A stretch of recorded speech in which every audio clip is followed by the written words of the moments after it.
নমস্কার, সোমাদা হোম কুকে আপনাকে স্বাগত। চলে এলাম আবার একটা নতুন রেসিপি নিয়ে, গুজিয়া বা পিডুকিয়া। ইউপি, গুজরাট, রাজস্থানে একে গুজিয়া বলে, বিহারের লোকেরা একে পিডুকিয়া বলে, মহারাষ্ট্রিয়ানরা একে কারেঞ্জি বলে। যে কোনো উৎসব অনুষ্ঠানে যেমন হোলি, দিওয়ালিতে এরা খুব বানায়। প্রথমে আমি 2 চামচ ঘি গরম করে নিয়েছি, তারপর 1.5 কাপ ময়দা নিয়েছি আর তাতে একটু লবণ দিয়ে আমি মাখিয়ে নিচ্ছি। এবার ওই গরম গরম ঘি দিয়ে আমি ময়ান দেব। অল্প অল্প ঘি দিয়ে ময়দার সাথে ভালোভাবে আমি মাখিয়ে নিচ্ছি। এই গরম ঘি দিয়ে ময়ানটা খুব ভালোভাবে দিতে হবে, তাহলেই গুজিয়াটা খুব খাস্তা এবং মুচমুচে হবে।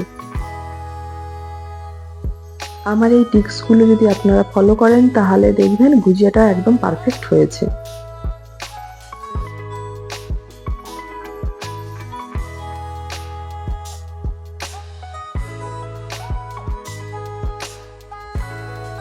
ময়ান দেওয়ার পরে যদি এরকম ভাবে মুঠো হয়ে যায় তাহলে বুঝতে হবে ময়ানটা আমার পারফেক্ট হয়েছে। এবার অল্প অল্প করে জল দিয়ে ময়দাটা মেখে নিচ্ছি। অল্প অল্প জল দিয়েই মাখতে হবে, যাতে ময়দাটা একদম নরম না হয়ে যায়, একটু টাইট টাইট ডোটা তৈরি করা যায়।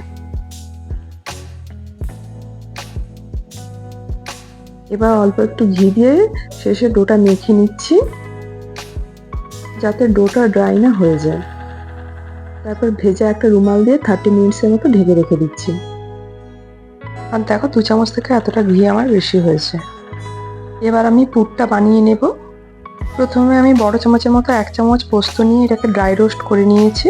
যখন এটা ভাজা হয়ে যাবে একটু ছেটাতে শুরু করবে, নামিয়ে রেখে দেবো। এবার কড়াইতে ঘি নিয়ে আমি কাজু বাদামগুলো ফ্রাই করে নিয়েছি। বন্ধুরা, তোমরা কেউ প্যারাকি খেয়েছো? এই গুজিয়াটা খানিকটা প্যারাকির মতোই হয়। সেখানে ফিলিংটা শুধু নারকেলের থাকতো, এখানে নারকেলের সাথে ড্রাই ফ্রুট মিশিয়ে ফিলিংটা বানানো হয়। সেক্ষেত্রে ফিলিংটা একটু নরম নরম থাকে, এখানে ফিলিংটা পুরো শুকনো শুকনোই হয়। এবার আমি আলমন্ডটা ড্রাই রোস্ট করে নিচ্ছি। আলমন্ডটা উঠিয়ে নেওয়ার পরে যে ঘিটা রয়েছে তাতে আমি 4 চামচ সুজি দিয়ে দিচ্ছি ফ্রাই করবার জন্য। সুজিটা ঘিয়ে ভাজলে খুব সুন্দর একটা গন্ধ আসে, আর একটু যখন গোল্ডেন ব্রাউন হয়ে যায় তখনই আমি এটা উঠিয়ে নেব।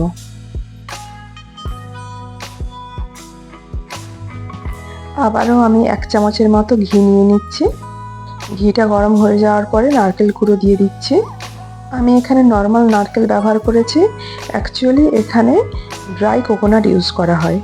আবার কেউ কেউ মাওয়া দিয়ে বানায়, আমি নর্মাল নারকেল দিয়েই বানাচ্ছি।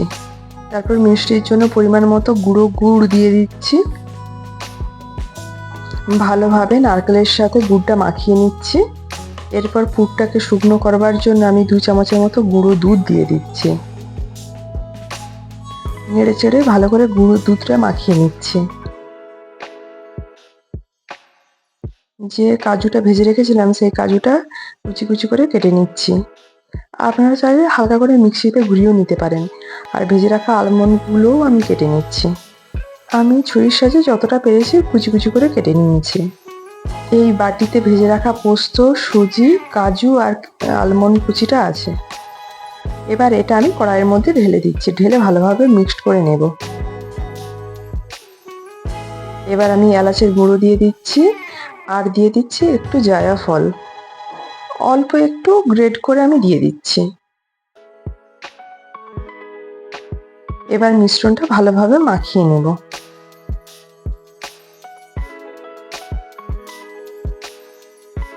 পুর আমার রেডি।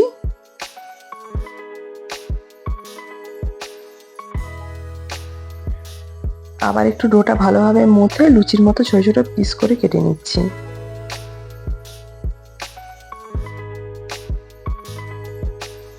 আবার হাতের সাহায্যে গোল গোল করে এটা ঢাকা দিয়ে রেখে দিচ্ছি, যাতে না একটা একটা যখন বানাবো অন্যটা যেন ড্রাই হয়ে যায়। অল্প একটু ময়দা ছড়িয়ে আমি লুচির মতো বেলে নিয়েছি। তারপর চারপাশটা জল দিয়ে একটু ব্রাশ করে নিয়েছি। চারপাশে যখন মুড়বো যাতে সহজে আটকে যায় সেই জন্য আমি জল দিয়েছি। এবার পুরটা দিয়ে ভরে এরকমভাবে মুড়ে মুড়ে বানিয়ে নিচ্ছি। এই গুজিয়া বানানোর জন্য এরকম যন্ত্র পাওয়া যায় যাতে এরকম সহজে মোড়া যায়। আমার কাছে ছিল না, আমি এরকম হাতের সাহায্যে ডিজাইন করে নিয়েছি। বাকি আমি গুজিয়াগুলো বানিয়ে রেডি করে নিচ্ছি একই রকম ভাবে।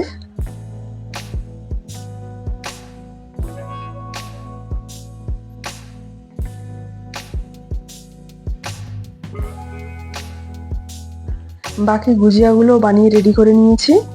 এই কড়াইতে যে ঘিটা ছিল তার উপরে আমি আরও একটু তেল দিয়ে দিচ্ছি। তেলটা মিডিয়াম গরম হয়ে গেলে আমি একে একে গুজিয়াগুলো ছেড়ে ফ্রাই করে নিচ্ছি। চামচের সাহায্যে ওপরটাতে একটু একটু করে তেল ছড়িয়ে দিচ্ছি যাতে এটা ভালোভাবে ভাজা হয়ে যায়। গুজিয়াগুলো গোল্ডেন ব্রাউন করে ভেজে তুলে নিচ্ছি। এরপর বাকি গুজিয়াগুলো ভেজে রেডি করে নিচ্ছি। আমার রেসিপিটি যদি ভালো লাগে অবশ্যই শেষে লাইক এবং কমেন্ট করবেন, আর বন্ধু বান্ধব আত্মীয় পরিজনদের মধ্যে শেয়ার করবেন। আর যদি আমার চ্যানেলে নতুন হন অবশ্যই সাবস্ক্রাইব করে পাশে থাকবেন। পাশে থাকা বেল আইকনটি ক্লিক করতে ভুলবেন না যাতে আমার রেসিপিগুলো সবার প্রথম আপনার কাছে পৌঁছে যায়। সেই জন্য যারা আমার পাশে রয়েছেন তাদের অসংখ্য অসংখ্য ধন্যবাদ। আমার গুজিয়াগুলো সব রেডি হয়ে গেছে। বন্ধুরা, আপনারা সবাই ভালো থাকবেন, সুস্থ থাকবেন। দেখা হচ্ছে আবার নতুন রেসিপি নিয়ে। Thank you.